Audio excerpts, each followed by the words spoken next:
Hello guys. Ngayon lang kami makakapag-vlog kasi kanina wala. Kasi umalis sila Nika at saka si Saidi. Kaya ngayon, bakit ako sa inyo si Mami B. Eto siya guys. Tapos nanonood kami ng TV. Nanonood kami ng TV nila Ati Aya. Pamilya. Yun guys, ayun lang. Hello guys. May gagawin tayong ngayong kalokohan mamaya kay Mami B. Tapos ngayon guys, wait lang. May gagawin tayo sa kay Mami B. Bye-bye. Hello guys. Napakita ko sa inyo si Mami B. Ayan siya. Tapos nanonood siya ng TV ni Ate. Yan, nag-away na sila.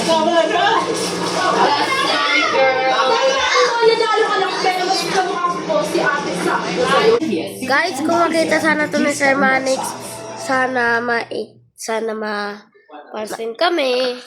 And kami mamini. Alam niyo, ako naiinis ako kay Shilin. Ako pala si Mami B in Mini Manix Farm. Ito si Shilin.